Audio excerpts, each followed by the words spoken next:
Bismillahirrahmanirrahim.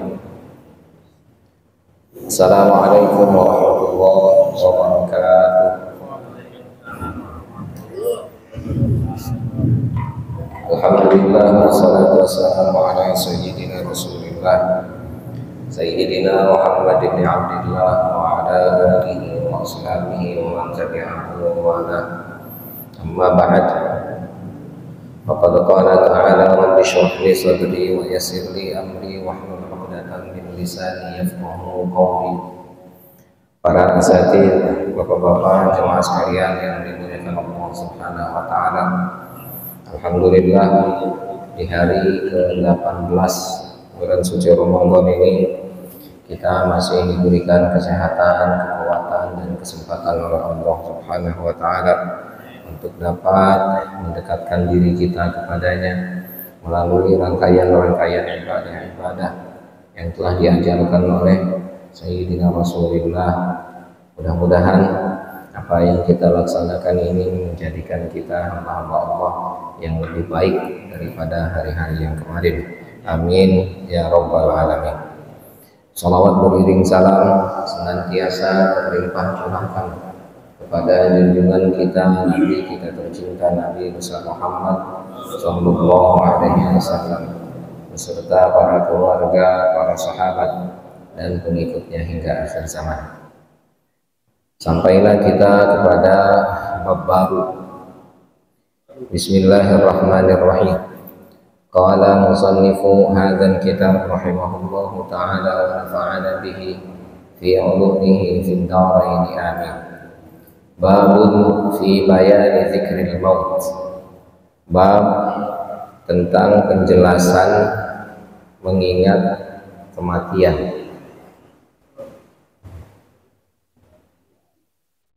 Qala Rasulullah sallallahu alaihi wasallam, Rasulullah bersabda, "Aktsiru min zikri hadhimil ladzat." Perbanyaklah untuk mengingat pemutus kelezatan, ya, pemutus dengan cepat, ya, kelezatan. Ma'nahu artinya adalah taghassu bi dzikrihi al-ladzata, ya, artinya adalah putuslah, ya, dengan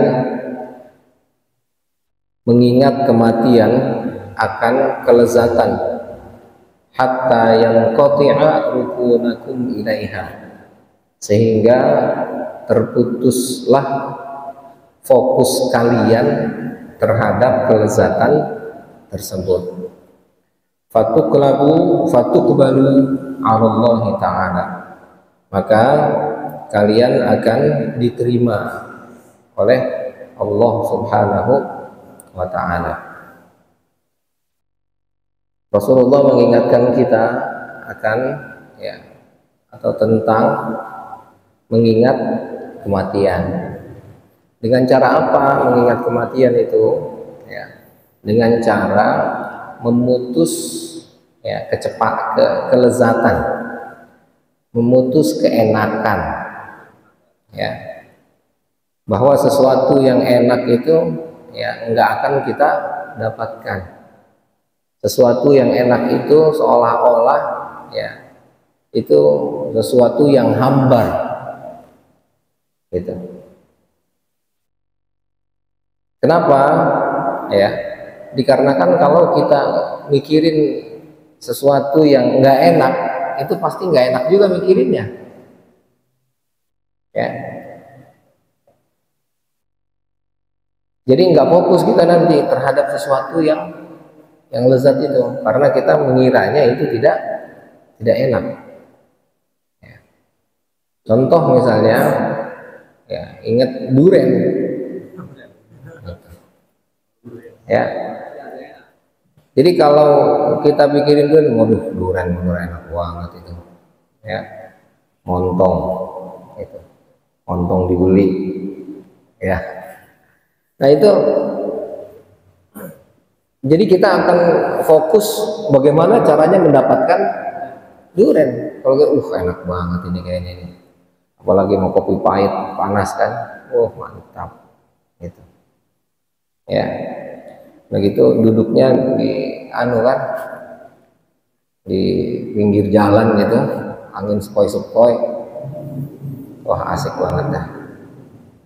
Nah itu kita pikirin itu ya, bagaimana caranya memutus itu, memutus kelezatan itu. Ternyata nggak enak gitu ya. Kenapa? Karena meskipun dia enak tadi, ujung-ujungnya ya, apalagi ya punya efek apa? Darah tinggi ya, gula gitu. Nah itu akhirnya yang tadinya fokus ke pikiran itu akhirnya jadi enggak. Apalagi kepikirannya gitu, wah ini karena malam begini ya, gitu. Dikunciin pintu bakalan, kan? Kagak jadi udah enggak. Gitu. Jadi nggak fokus ke situ jadinya, nggak enak udah. Gitu. Nah jadi lebih baik memikirkan sesuatu yang lain. Gitu. Nah ini salah satu contohnya misalnya, ya, atau yang hal-hal lain. Jadi bagaimana agar kita ya memutus sesuatu yang enak itu dalam pikiran kita agar kita tidak fokus ya untuk memikirkan sesuatu yang enak itu. Karena kalau kita mikirin sesuatu yang enak itu timbul lagi. Bagaimana caranya untuk mendapatkan hal itu? Gitu. Ya. Mau ganti ini dari mobil dari expander mau ganti jadi Pajero gitu. Enak kan? Gitu. Oh, pajaknya mahal. Gitu. Ya, gitu. Nggak usah dah. Pajaknya 2 kali lipat dari expander. Gitu. Nggak jadi dah. Gitu. Nah itu artinya bagaimana kita memutus sesuatu yang lezat itu ya, sehingga akhirnya tidak fokus kita kepada ya memikirkan bagaimana mendapatkan yang lezat itu.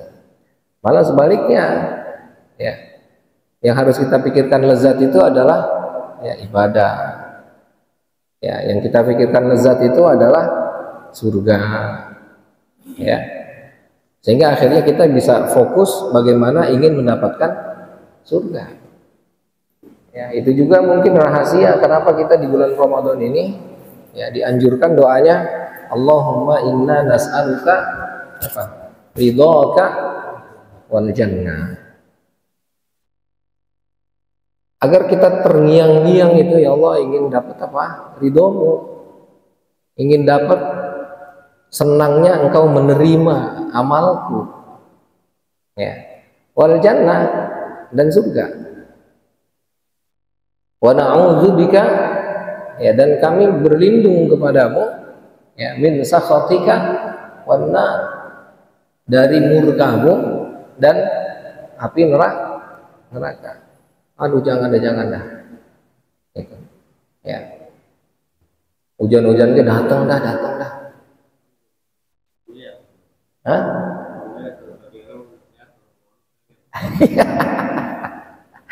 Iya itu masalahnya.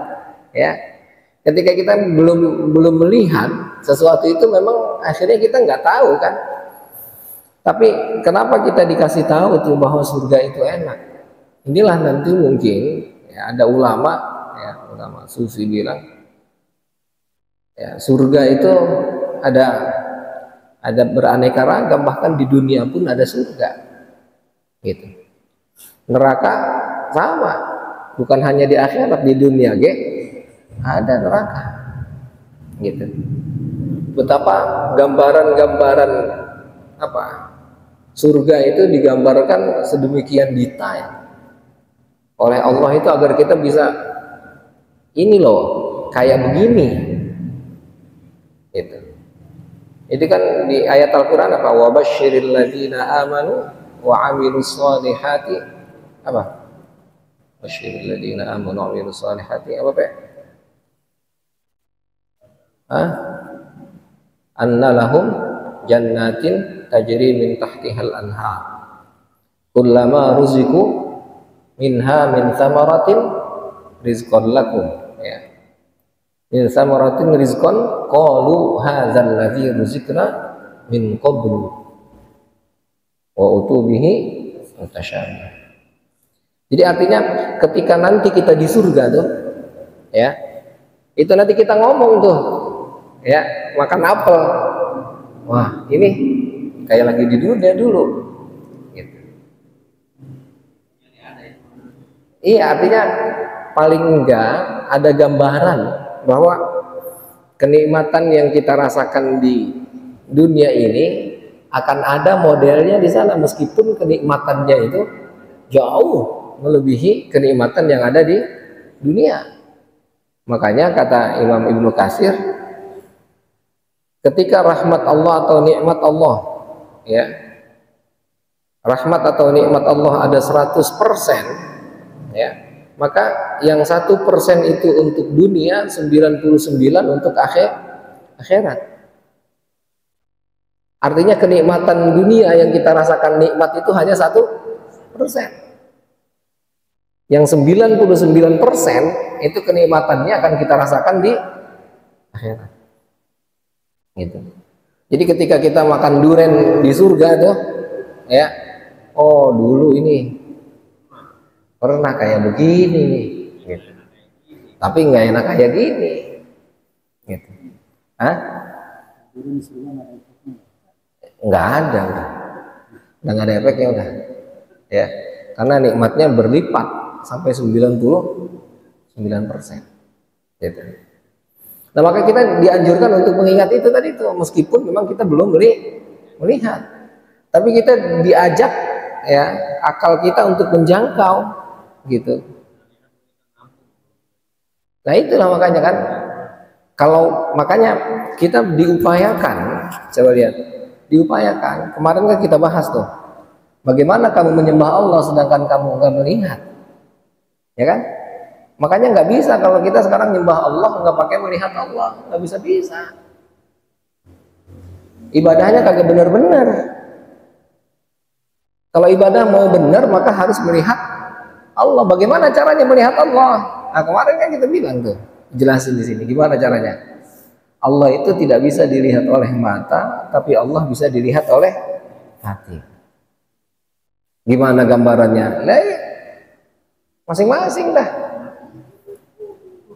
Ya, bagaimana memikirkan kebesaran, bagaimana memikirkan betapa karunia Allah yang enggak pernah terbatas.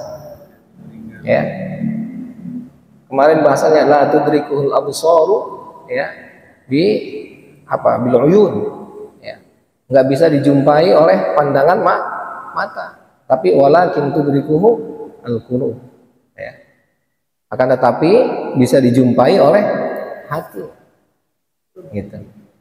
Karena akal kita nggak bisa nolak bahwa segala sesuatu itu ada karena ada pencipta. Akal kita nggak bisa nolak itu, ya.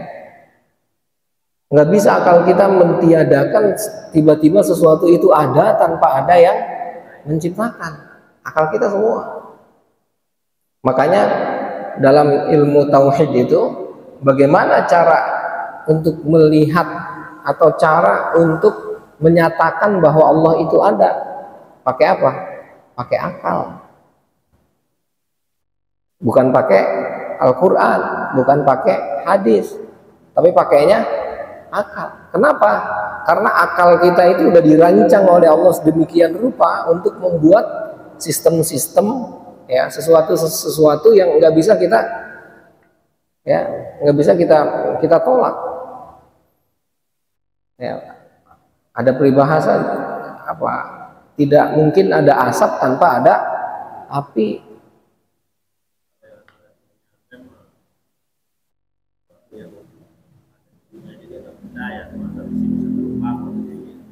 Lah iya, makanya kan artinya ketika dia belum melihat, ya, iya. Tapi nanti ketika diajak lagi dia berpikir sedikit, nanti lambat laun akan ketemu. Iya, betul. Jadi karena memang tadi keterbatasan pengetahuan, dan kita nggak bisa memaksa orang yang pengetahuannya terbatas, nggak bisa. Caranya gimana? Ya pelan-pelan dikasih tahu kita. Ya, kayak orang ngajakin taruhan ini ban sepeda pakai ban dalam kagak, gitu. Lah iya kan, itu kan udah kagak ada ban sepeda kagak pakai ban dalam. Nah, mau gimana orang dia kagak percaya, gitu. Karena pengalaman dia selama dia hidup sampai dengan saat itu nggak ketemu, gitu. Dan begitu pun Al-Quran itu membimbing akal kita tuh sampai begitu. Harus, Pak. Al-Quran itu membimbing akal kita tuh sampai begitu. Coba Pak Quraisy bilang, ya, dalam bukunya itu beliau sampaikan bahwa wahyu yang menjelaskan tentang Allah itu siapa baru turun di wahyu yang ke-19. Iya, belum sampai. Makanya ada tahapannya.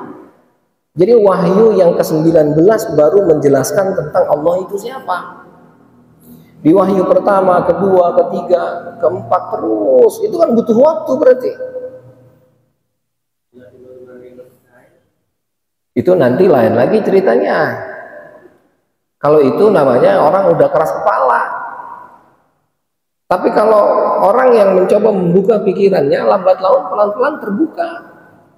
Itu buktinya tadi saya bilang, wahyu yang Allah turunkan itu, ya, bertahap itu. Kita lihat yang pertama misalnya surat Al-Alaq. Di surat Al-Alaq itu nggak ada kata Allah, nggak ada. Ya, ayat pertama sampai dengan 5 itu.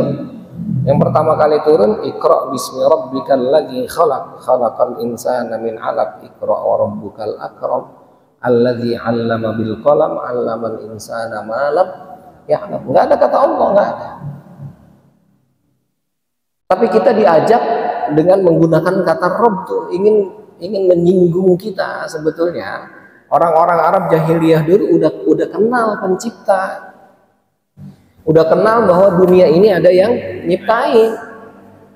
Udah tahu bahwa manusia itu ada yang menciptakan, meskipun melalui apa? Pernikahan, melalui hubungan antara laki-laki dengan perempuan. Tapi kan meskipun begitu, tetap kuasa Allah itu ada. Buktinya enggak semua orang menikah terus punya anak.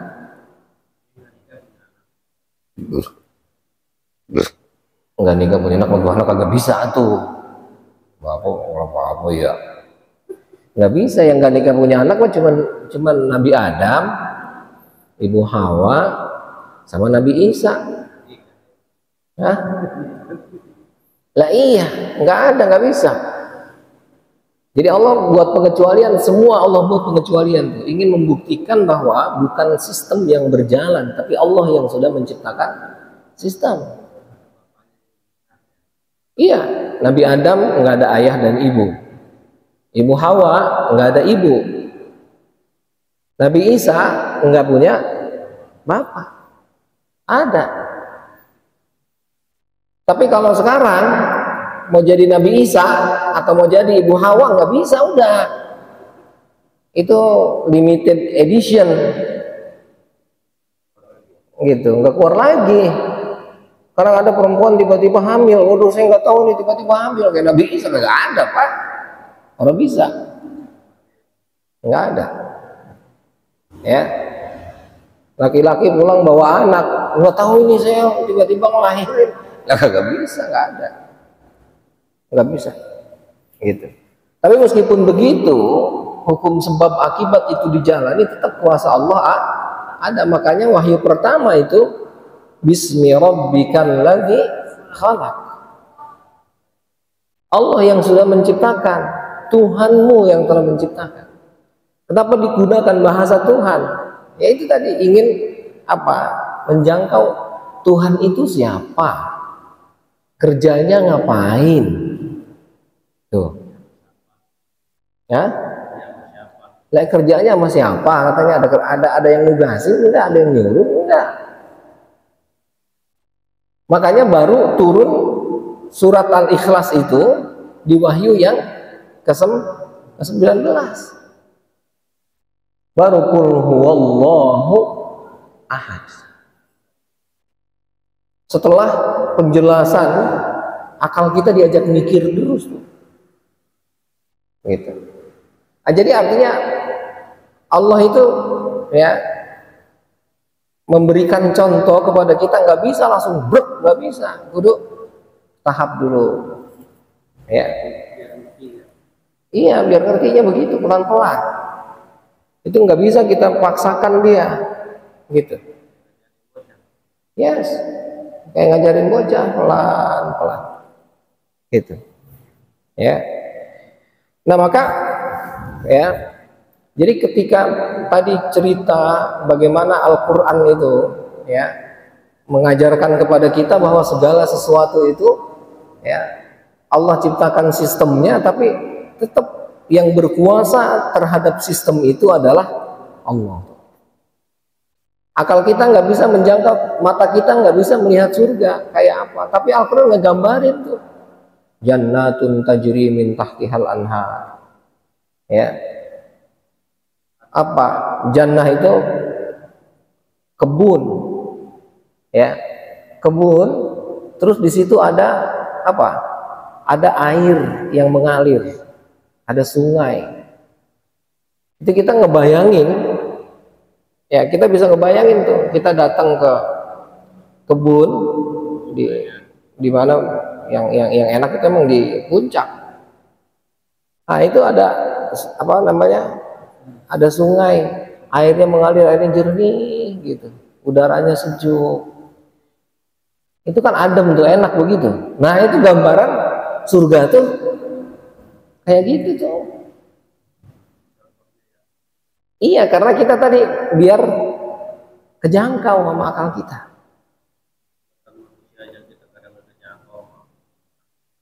Itu makanya terkadang ya kita aja sendiri pun ya apa, ketika bicara tentang sesuatu yang kita ciptakan itu atau orang lain yang menciptakan, seolah-olah kayak nggak nyambung, kayak lah kok bisa gitu. Ya karena lagi-lagi tadi keterbatasan pengetahuan. Maka pengetahuan itu adalah sesuatu yang penting. Itulah rahasia kenapa wahyu pertama yang Allah turunkan adalah surat Al-Alaq. Iqra. Gitu. Cari, telusuri, pelajari, observasi, teliti. Gitu. Yes. Harus, Pak. Jadi nggak bisa tiba-tiba ujuk-ujuk orang beriman saja, nggak bisa, Pak. Tetap harus melalui sistemnya tadi, meskipun lagi-lagi sistem itu bukan sistem yang melahirkan ujungnya, tapi tetap melalui proses gitu. Jadi pengetahuan itu adalah sesuatu yang penting. Makanya semangat Islam yang pertama itu adalah Iqra. Nah orang kalau ngaku Islam berarti seolah-olah ayat itu, Al-Quran itu ya ingin bilang ke kita, kalau kamu ngaku muslim maka kamu jangan anti sama ilmu. Kalau kamu ngaku muslim maka kudu seneng sama belajar. Kalau kamu muslim nggak ada istilah selesai belajar, nggak ada istilah saya udah tua, saya udah tahu, nggak ada. Ya. Karena ternyata pengetahuan kita yang sudah kita ketahui ketika kita kaji ulang, maka dia akan melahirkan apa? Sesuatu yang baru. Itulah salah satu di antara rahasia kenapa Allah bilang dalam surat Al-Alaq itu 2 kali kata Iqra. Iqra bismi rabbikal ladzi khalaq, khalaqal insana min 'alaq, apalagi Iqra lagi. Gitu. Kenapa? Karena sesuatu yang kita ulang, ketika kita ulang itu ternyata lahir sesuatu yang baru lagi, lahir sesuatu yang baru lagi. Gitu. Nah, dan ini juga akhirnya ingin bilang kepada kita bahwa sesuatu yang kita ulang-ulang juga itu bukan sesuatu yang tidak bermanfaat. Gitu. Karena ketika kita ulang akan melahirkan sesuatu yang baru. Ketika kita ulang lahir sesuatu yang baru lagi.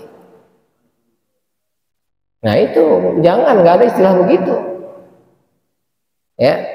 Jadi istilahnya adalah selalu baca kembali, baca kembali, baca kembali. Kenapa? Karena ketika Anda baca kembali maka akan ada pengetahuan baru yang akan Anda dapat. Disitulah keterbatasan manusia. Bahwa manusia itu apa? Ya, lemah. Pengetahuan yang dia miliki hanyalah ya seujung kuku dari pengetahuan Allah yang sangat luas. Gitu. Kalau kita bayangin contoh misalnya nih, karena di antara kita ada yang senang main sepeda misalnya gitu, ya. Itu ketika main sepeda ke Cikole ya. Itu ngulang terus tuh, muter lagi, balik lagi, muter lagi. Kenapa? Karena setiap kali dia lewat itu belum tentu sama dengan apa yang tadi dia lalui. Iya. Misalnya bisa loncat dia, jumping gitu. Antara jumping yang dia lakukan sekarang dengan yang dia lakukan tadi itu berbeda tuh. Gitu. Iya, balik lagi. Kenapa? Karena itu pasti nggak sama. Gitu. Ya karena tadi itu, karena dia akan melahirkan sesuatu yang baru lagi. Ternyata ilmu Allah itu sangat luas. Nah oleh karena itu berarti kita ketika mengulang surat Al-Fatihah dalam satu hari kita ulang 17 kali. Itu seharusnya apa? Mampu melahirkan sesuatu yang baru lagi, berbeda lagi, yang tadi bukan yang sekarang, Maka sangat disalahkan seandainya kata kita, tadi udah sholat, sekarang sholat lagi, enggak, salah. Pengalaman sholat yang tadi dengan yang sekarang itu berbeda. Gitu. Ya. Nah, maka tadi pengetahuan adalah sesuatu yang penting. Meskipun tadi ada sesuatu yang belum kita ketahui, namun ketika kita kaji, kita perdalam, maka kita akan tahu. Ya. Oke, nah kembali bahwa tadi kata Nabi ngajarin ke kita, perbanyaklah untuk mengingat kematian. Melalui apa? Melalui ya memutuskan dalam berpikir sesuatu yang enak. Ya enggak enak. Udah enggak enak. Gitu. Jadi kalau misalnya ada sesuatu yang kita bilang enak, itu kita akan mencari terus. Gitu. Sehingga akhirnya yang tadinya kepingin kita sampai, itu akhirnya malah jadi enggak sampai. Gitu. Kita mau ke Jawa Timur, tahu-tahu rest areanya enak. Ya udah di rest area aja, jadi nggak terus jalan, nggak nyampe gitu ya. Tapi kalau kita mikirnya yang enaknya di sono, ya di sini nggak enak, terus jalan terus gitu. Wa qala sallallahu alaihi wasallam, ya, dan Rasulullah bersabda, lau ta'lamul bahaimu minal mauti ma ya'lamu ibnu Adam ma akaltum minha saminan. Jika ya para hewan hewan melata itu mengetahui tentang kematian sebagaimana manusia mengetahui apa, kamu tidak akan memakan hewan-hewan tersebut ya dan kamu akan menjadi gemuk. Gini, seandainya kita mengetahui bahwa ya hewan-hewan itu ya kita kita ternyata akan mati gitu ya, maka kita makan gak malas gitu ya. Kalau kita tahu bahwa ternyata dengan kita makan enak, misalnya makan daging, ntar kita makan daging, ntar gua mati-mati juga.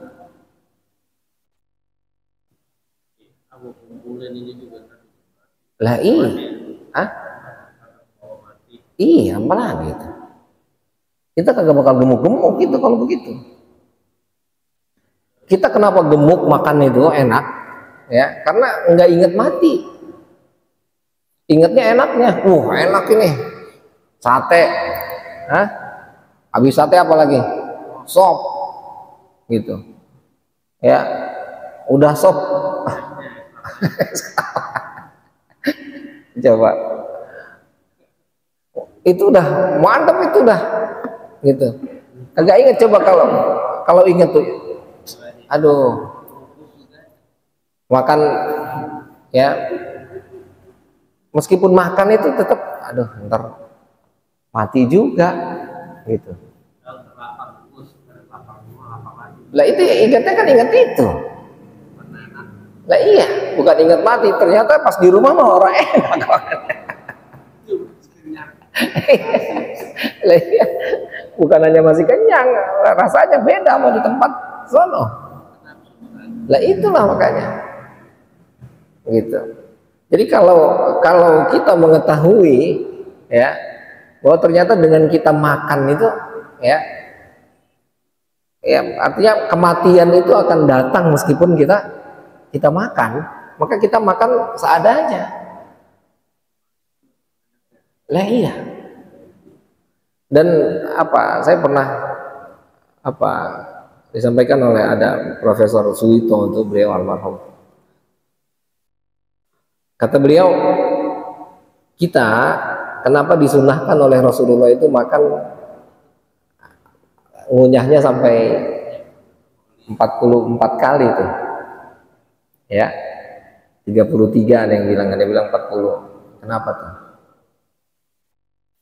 Selain untuk memudahkan pencernaan, ternyata emang ujungnya nanti kalau kita ngunyahnya banyak, itu nanti ujungnya makanan itu rasanya sama. Jadi orang yang makannya banyak merasakan nikmat itu karena ngunyahnya enggak lama. Coba dah. Nah. Iya, makanya kan ngunyahnya itu pasti enggak sampai 40, enggak sampai 30, apalagi makannya sendoknya penuh gitu. Kalau Nabi kan sendoknya kecil. Jadi meskipun kerasa itu, misalnya makan sate empuk ya kan, terus apa bumbunya gitu enak, tapi ketika dikunyah serut 40 kali tuh, ntar sama tempe ya, ketika dikunyah terus gitu, ketika sampai titik ke 40 atau ke 33 itu, kok rasanya sama ya. Jadi kalau udah lama di sini di mulut ya, maka semua rasa akan sama tuh. Gitu. Hah? Jadi netral semua.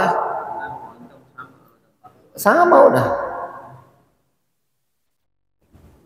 Nah itu artinya Rasulullah ngajarin kalau ada yang enak ya enak, cuman di depan doang, ntar kemarinya mah sama ujungnya. Gitu. Ya. Nah, jadi kita diupayakan tadi di awal itu untuk makan ini sama aja. Gitu. Hah? Lah iya, makanya kan karena kita ngelihat enak Jadi gini Pak, terkadang memang sesuatu yang kita bayangkan itu keseringannya tidak sesuai dengan kenyataan. Itu yang seharusnya tumbuh dalam pikiran kita juga, gitu. Dan ini salah satu cara untuk memutus kelezatan itu, karena nggak jarang kita, ya, ketika kita pikirin, wah enak, si ini cerita enak, si ini cerita, pas kita ke sana, ah biasa aja. Hah? Iya, karena kesemuanya itu ketika kita ujungnya gitu, ternyata kelezatan yang paling lezat itu sebetulnya ya di sana itu, nanti di akhirat itu, di surga itu.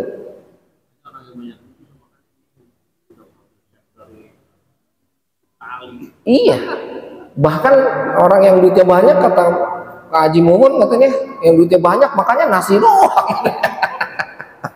Udah gitu cuma sekepel lagi.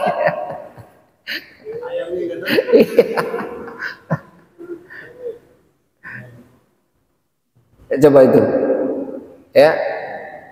Jadi memang ya itulah permasalahannya tuh. Hah? Kan memang ujungnya sama, gitu. Coba lihat nanti di surga Pak. Ini kata para ulama ini, kenikmatan yang paling tinggi itu adalah kenikmatan apa di surga? Ada yang tahu? Hah? Melihat Allah.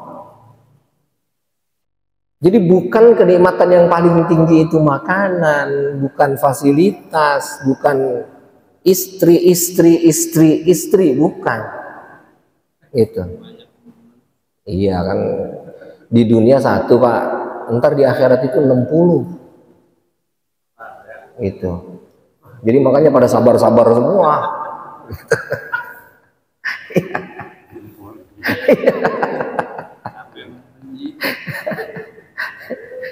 Iya benar Pak, benar.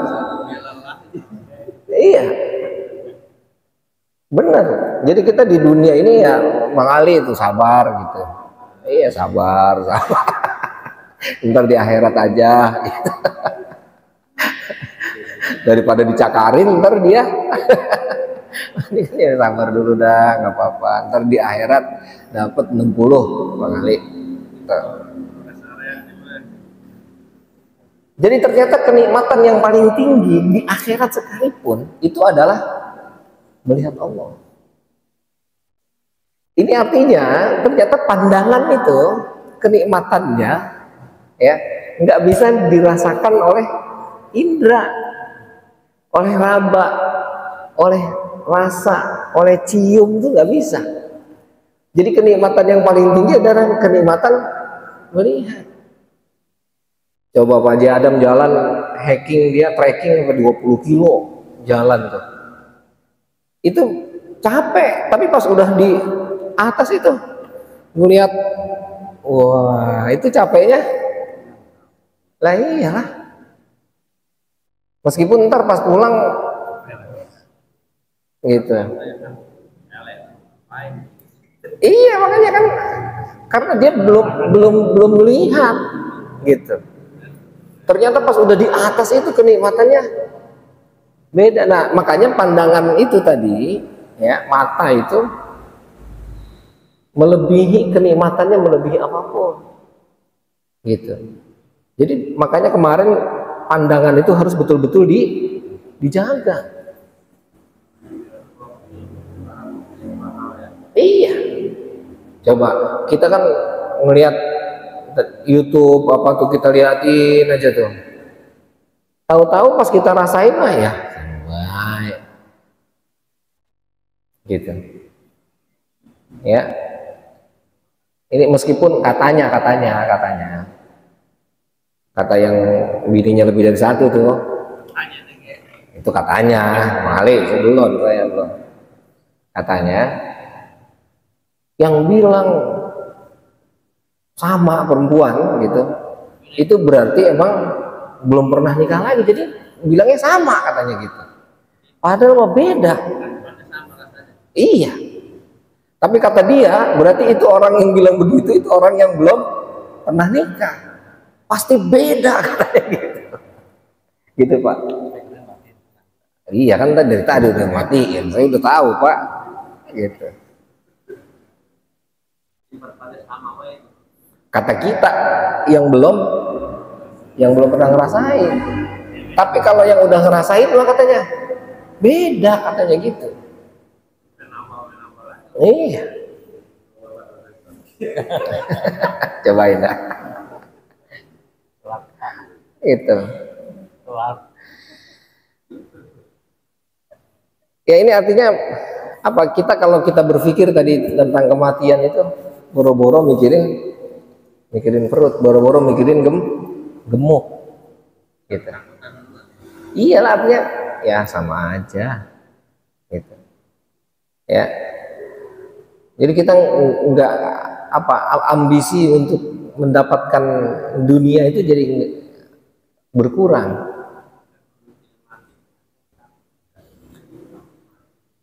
Iya itu karena ketika orang berpikir takut mati itu maksudnya ya seharusnya takut mati itu bukan kematian yang ditakuti sebetulnya.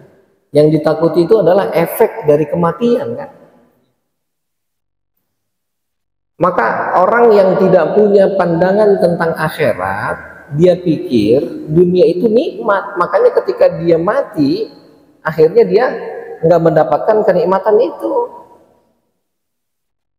Tapi kalau orang yang ke akhiratnya itu kuat, wow itu Pak, sama mati malah pengen, rindu. Iya, betul Pak. Kita kalau misalnya kita takut kematian itu, jangan-jangan gitu, karena kita masih merasakan kenikmatan itu adanya di dunia. Tapi kalau kita sudah melihat bahwa kenikmatan itu adanya di akhirat, maka sama mati itu justru ngarep. Karena kenikmatan itu adanya di sana, bukan di sini. Samperin Sanjay itu gitu.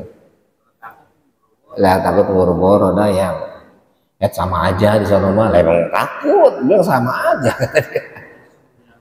Iseng jalannya, belum lagi jauhnya, capeknya dan seterusnya, gitu.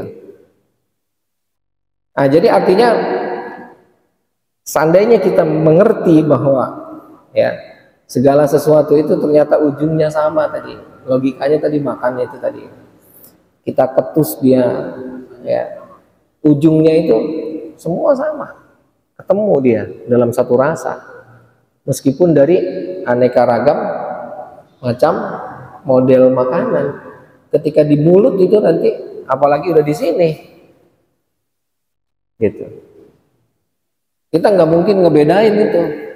Pas lagi buang air, waduh sayang ini dibuang. Ini durian musangking ini soalnya bawanya dari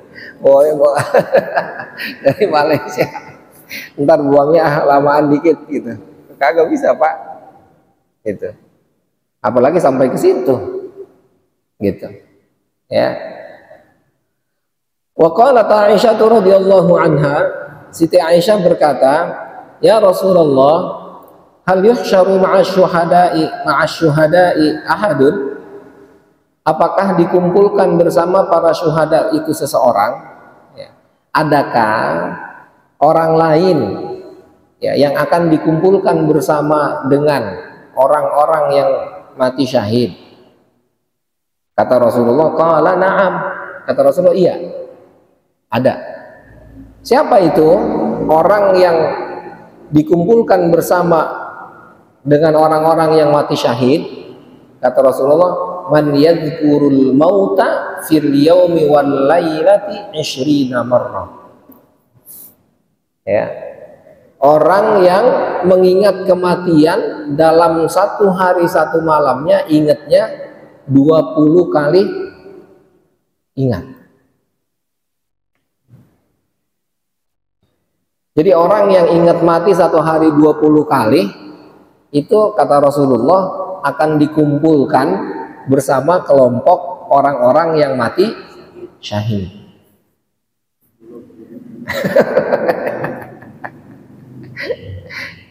Ingat mati satu hari berapa kali itu kita? Hah?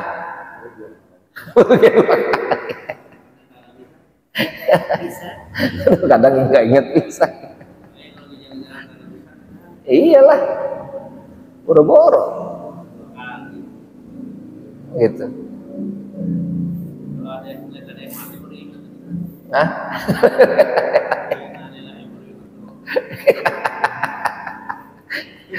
Lah ya kan, artinya orang yang ingat mati itu ya bahkan menghindar untuk mengingat mati karena udah jadi pikirin ntar dia mati-mati juga gitu.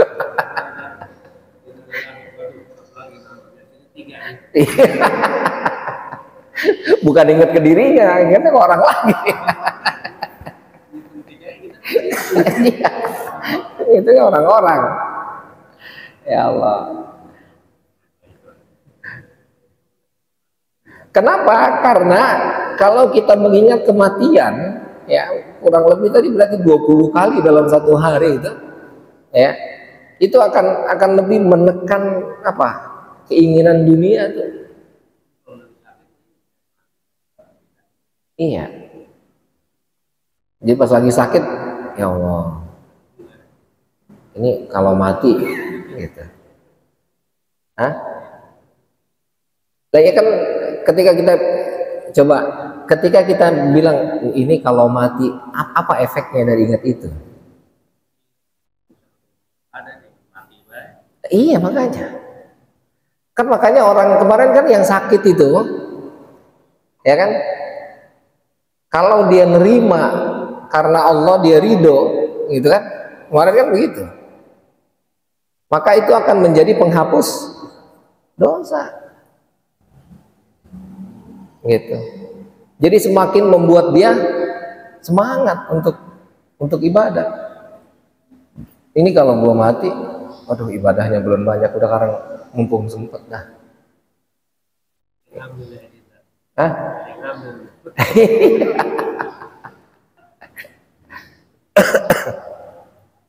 Kagak rela itu, makanya kagak mau mati jadinya, takut diambil orang gitu.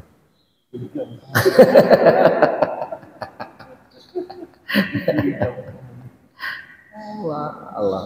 Nah ini tuh ya, wa innama sababu hadhil fadilah, ya, sebab keutamaan ini, keutamaan orang yang mengingat mati 20 kali dalam satu hari, dia dikumpulkan bersama para syuhada, ya. Kenapa? Anna dzikral mauti yujibut tajafa andarul ghurur. Karena mengingat kematian itu mengharuskan kita untuk ya melepaskan ya dunia. Pakai baju bagus-bagus, pakai makan makanan yang enak, perhiasan segala macam, buat apa? Mati-mati keneh. Iya kan gitu. Karena dia taunya gitu, seharusnya nggak begitu pikirannya. Ini kalau gue mati sayang banget, pakai sekalian lah, orang udah kagak muat. Nah iya, udah kagak bisa, udah kan. Waduh ini duit banyak banget, lah udah kagak bisa dipakai udah. Maka yang bener itu, ya Allah udah mau mati nih, udah sedekahin aja.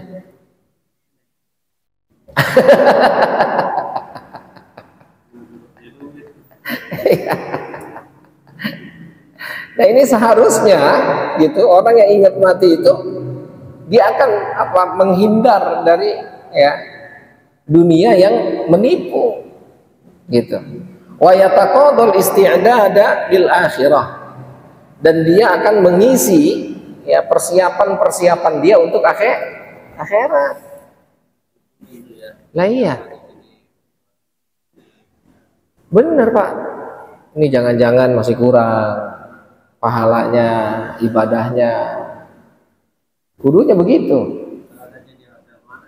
Iya, mau di mana tuh? Mau PPIP apa PIP gitu? Apa di ekonomi aja gitu? Atau bahkan bukan hanya di ekonomi, di pinggir mobil gelar. Iya, gitu. Ya. Nah, wal ghaflatu 'anil mauti, ya, dan lalai dari kematian itu tad'u ilal inhimaki fi syahawatid dunya, akan mengajak kita, ya, untuk larut tenggelam di dalam syahwat dunia, ya. Jadi semakin kita tidak mengingat mati, maka kita akan semakin larut dalam, ya, syahwat dunia, nafsu dunia, kelezatan dunia, ya, karena nggak ingat mati tadi kan, ya. Itu bahasa apa? Itu bahasa hati tuh. Kapan, berapa banyak ingat mati? Terkadang kagak bisa. Nah itu orang begitu.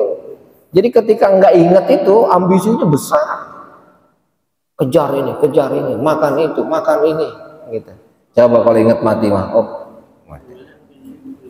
Iya.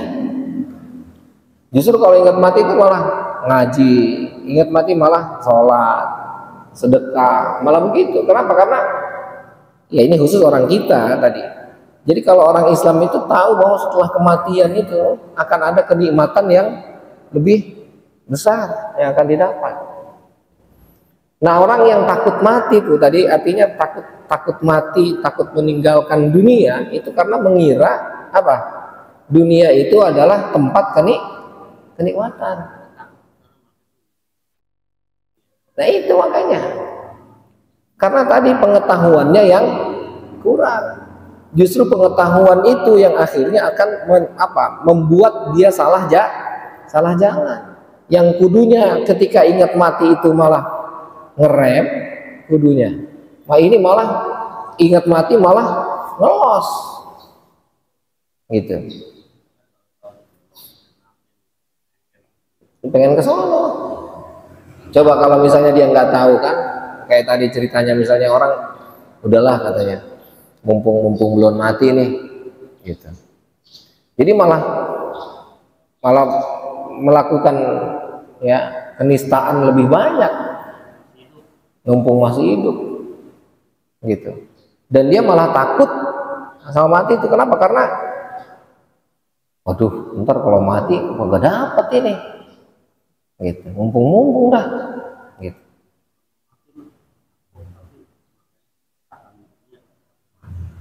Iya, jadi ini pemahaman yang salah, karena ternyata dunia itu menipu. Coba kita sekarang, ya, kita pikirin, kita hidup di dunia ini dengan fasilitas, dengan berbagai macam kenikmatan yang kita rasakan, ujungnya apa sih? Iya, apa ujungnya apa? Kenikmatan yang kita dapat apa yang bisa kita banggakan? Contoh misalnya banyak duit, bangga kita didewekan tuh. Terus kita ngomong, Bang Ali, Bang, gue banyak duit nih Bang, gitu. Kepuasannya apa? Ujungnya yang akan didapat? Nggak ada. Jabatan pun tinggi, misalnya jadi presiden, apa yang didapat? Iya, ketika ajudan banyak misalnya, setelah dia dapat itu, apa yang dia rasakan? Sama aja ujungnya.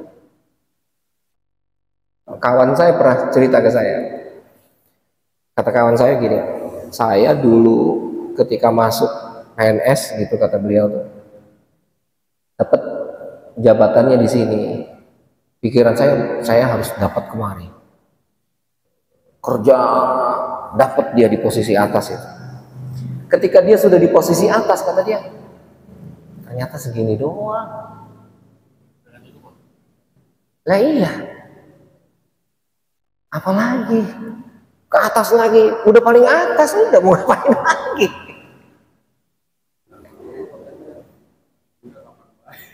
Lah iyalah, udah pasti itu. Coba deh kita evaluasi deh ke diri kita gitu. Pak Haji Budi dari karyawan jadi direktur di atas tuh, Udah di atas mah apa ya? Coba deh, mau kemana lagi? Mau ke atas lagi, ke atas kemana? Dan kebanggaan apa yang didapat? Oh, saya direktur, setiap saya jalan orang semua tunduk. Setelah orang tunduk itu apa? Iya kan, ketika udah jadi jenderal, udah paling atas tuh jenderal, orang semua tunduk, orang semua mau kita suruh ini, kita suruh itu. Terus kenikmatan yang kita dapat apa? Hah? Apalagi kalau begitu mah. Apalagi nauzubillahi min dzalik, orang yang memanfaatkan jabatannya dengan tidak benar. Ketika dia sudah turun, lalu yang ada ketika dia kemarin bisa nyuruh, bisa ini, bisa itu, tahu-tahu sekarang udah nggak punya jabatan, udah nggak bisa nyuruh lagi. Ya udah makin ompong, makin stres, makin itu penyakit semua datang tuh, stroke itu semua ada. Gitu. Iyalah, karena kemarin dia udah merasakan ada fasilitas ini, fasilitas itu, dan ternyata fasilitas itu, fasilitas ini hanya menipu. Iya kan? Ya pintu ada yang bukain, minum ada yang nyediain, makan ada yang nyiapin. Ketika dia sudah begitu tuh apa yang dia dapat, kenikmatan apa lagi coba? Udah begitu apa? Lah iya udah, cuman kepuasan doang, syahwat. Iya, ya karena tadi itu. Coba kalau dari awal sudah sudah dipupuk dengan keimanan, dari awal sudah dipupuk dengan mujahadatun nafas, melawan nafsu nih, seperti puasa ini, menang kita terhadap nafsu kita tuh. Ketika udah usia kapanpun semua enak, Allah udah yang penting, nyaman udah gitu. Kita sekarang berambisi ngejar ini, ngejar itu, udah kita dapetin, segitu doang. Apalagi yang mau dikejar? Gaji honor yang 1 bulannya 1 M lah, apalah. Buktinya masih korupsi juga. Ya kan? Nggak ada kepuasannya. Karena tapi kita yang 1 harinya cuma dapat berapa puluh ribu, dengan menjalani hidup kita nyaman-nyaman aja, dengan orang baik, dengan orang enak, menerima apa yang sudah Allah tentukan. Lah enakan dia jam genengan. Lah bukan jadinya, lah emang Allah Maha Adil. Lah iya, coba dah. Gitu. Ya, nah ini artinya seharusnya gitu. Ini kalau kita mau jujur, ketika orang ingat mati, maka seharusnya dia akan mempersiapkan untuk mati itu apa. Itu harusnya gitu. Kenapa? Karena mati itu bukan sesuatu yang menyelesaikan dari berbagai macam masalah atau berbagai macam kenikmatan, bukan. Justru kematian itu adalah awal dari permulaan masalah. Dan mati itu adalah awal dari kenikmatan yang sesungguhnya. Yes. Awal kenikmatan. Karena semakin dekat dia dengan kenikmatan yang sesungguhnya. Iya kan?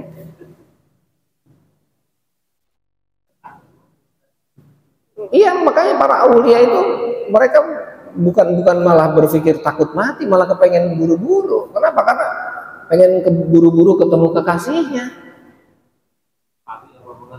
Nah iya, pengen buru-buru sampai baik.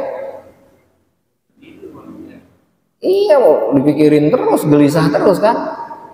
Itulah orang yang dalam kerinduan kepada Allah itu selalu mengingat Allah terus, nggak bisa tidur ingat Allah. Yes.